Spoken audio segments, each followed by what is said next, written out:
Saya mau sampaikan bahwa persoalan bangsa sekarang ini dalam program Bapak Presiden Prabowo dan Wakil Presiden Mas Gibran itu ada minimal 4 program utama. Pertama itu adalah pangan, kedaulatan pangan. Yang kedua adalah kedaulatan energi. Yang ketiga adalah makanan bergizi. Dan yang keempat itu adalah hilirisasi.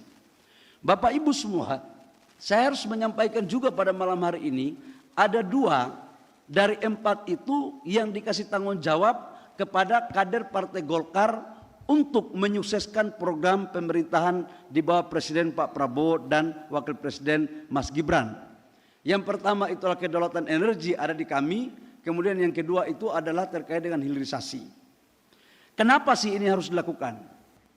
Bapak Ibu semua, tidak akan mungkin bangsa kita akan menuju pendapatan per kapita akan mencapai 9.000 10.000 dolar pada tahun 2030 kalau tidak ada daya ungkit pertumbuhan ekonomi. Hilirisasi menurut saya adalah jalan yang harus dilakukan selain makanan bergizi. Bayangkan pada tahun 99 ketika krisis ekonomi, inflasi kita waktu itu 88%. Cadangan devisa kita waktu itu 17 miliar US dollar. Dan pertumbuhan ekonomi kita sangat rendah sekali. Ini Pak Maman ada ya, Pak Maman? Nah ini Pak Maman punya bagian Menteri UMKM ini. Tetapi apa yang waktu itu terjadi yang menjaga benteng pertahanan ekonomi nasional kita, yaitu UMKM. Tapi kalau UMKM aja yang kita andalkan dalam rangka mendorong pertumbuhan untuk meningkatkan pendapatan per kapita, itu akan terjadi tapi butuh waktu yang panjang. Karena memang GDP kita itu 61% itu kontribusinya dari UMKM. Jumlah unit usahanya 99,3% dan mampu menciptakan lapangan pekerjaan kurang lebih sekitar 120 juta dari total angkatan kerja 130 juta.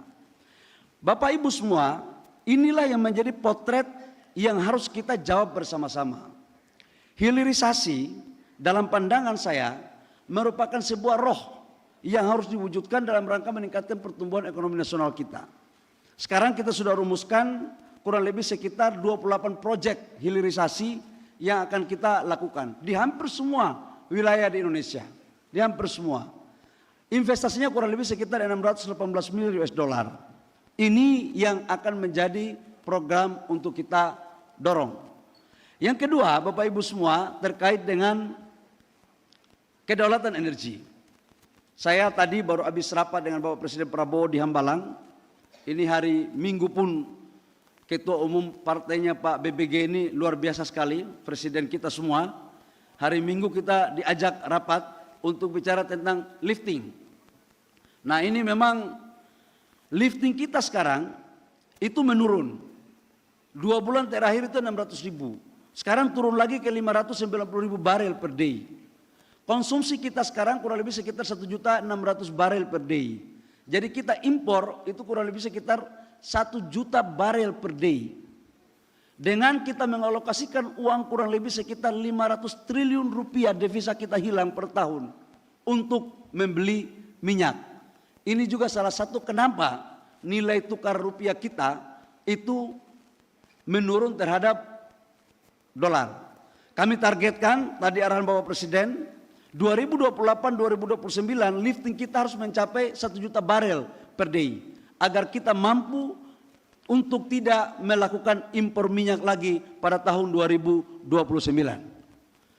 Saya pikir beberapa hal ini yang perlu saya sampaikan karena tadi Pak Adis sudah banyak menyampaikan tentang banyak program MKGR dan saya harap organisasi-organisasi sayap yang lain baik yang didirikan maupun mendirikan melakukan konsolidasi. Karena Golkar di tahun 2025 adalah tahun konsolidasi. Harapan kita adalah konsolidasi struktural,